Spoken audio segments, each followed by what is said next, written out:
नमस्कार, स्वागत है आपका डॉक्टर साहिब में और मैं हूं आपके साथ सौम्या राठी। इस वक्त मेरे साथ बैठे हैं डॉक्टर अमूल्य कुमार सिंह, जो कि बिहार के सबसे जाने माने हड्डी से जुड़े रोगों के विशेषज्ञ हैं।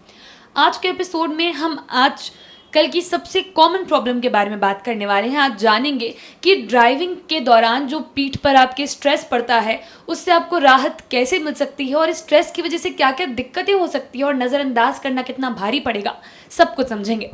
सबसे पहले डॉक्टर साहब नमस्कार, बहुत बहुत स्वागत है आपका। नमस्कार। डॉक्टर साहब, ड्राइविंग के दौरान लोगों को पीठ दर्द की समस्या बहुत ज़्यादा परेशान करने लगती है। चाहे बाइक की ड्राइविंग हो या फिर कार की ही ड्राइविंग की बात क्यों ना कर ले, तो लोग काफ़ी परेशान हो जाते हैं अगर लंबा सफ़र हो।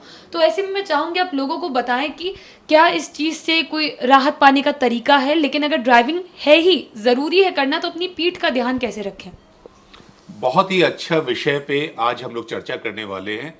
कारण है कि अब देखा जा रहा है कि बहुत सारे लोग अपने घर को थोड़ा शहर से थोड़ा दूर रखते हैं, थोड़ा दूर आना जाना उनको पड़ता है। हो सकता है एक एक घंटे का वो ऑफिस जाने के लिए उनको ड्राइव करना पड़े।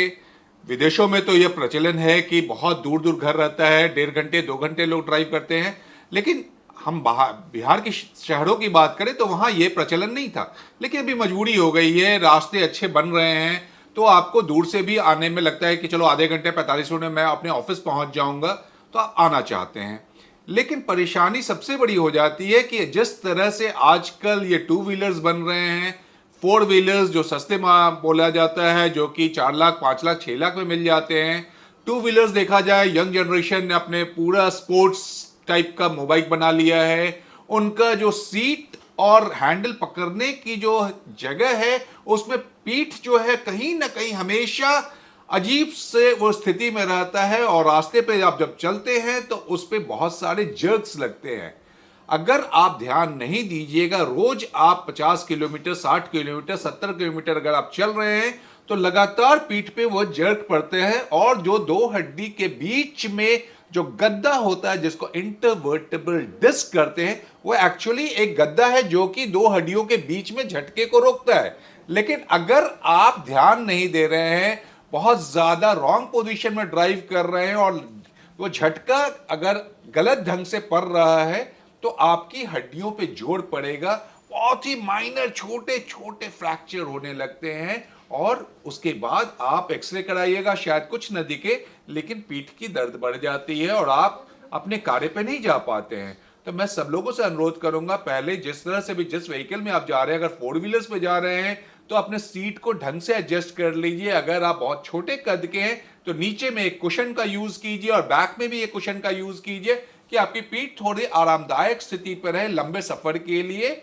और अगर मोटरसाइकिल या स्कूटी पे जा रहे हैं तो उस समय भी आपको ध्यान देना पड़ता है कि आप किस तरह से अपने हैंडल को पकड़ते हैं, आप किस तरह से कितनी दूर जा रहे हैं। लंबा सफर है तो बीच में थोड़ा रुक करके फिर स्ट्रेच कर लीजिए, उससे बहुत फायदा होगा।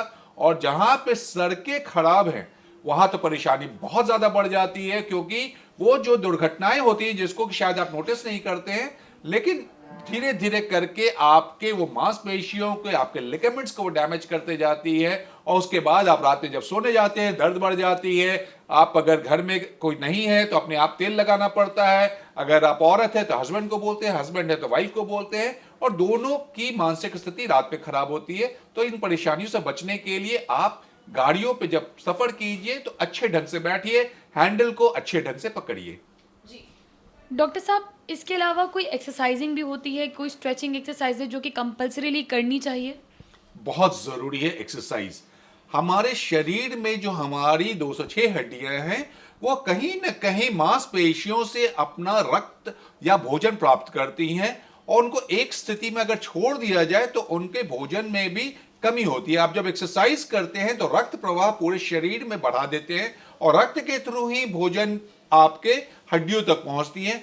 तो हर किसी को मैं निवेदन करूंगा, 1 घंटे 1.5 घंटे के बाद अगर उतरते हैं तो थोड़ा एक्सरसाइज कीजिए, स्ट्रेचिंग कर लीजिए, गर्दन को आगे पीछे कीजिए, बाएं दाएं कीजिए, कलाई है तो उसको चला लीजिए, बाह है तो उसको दोनों तरफ कर लीजिए, केहनी को। इसी तरह से अगर आप रक्त प्रवाह को इंप्रूव करेंगे तो शायद आपका दर्द नहीं होगा, ऐठन नहीं होगा, स्पाज्म नहीं होगा और आप अपने दर्द से निजात पा सकते हैं।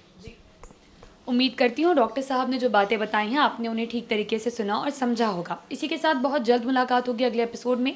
तब तक के लिए अगर वीडियो को फेसबुक पर देख रहे हैं तो पेज को लाइक करें, यूट्यूब पर देख रहे हैं तो चैनल को सब्सक्राइब करें। कमेंट सेक्शन या मेल बॉक्स के माध्यम से आप बता सकते हैं कि डॉक्टर साहिब से आपके और क्या सवाल हैं। धन्यवाद।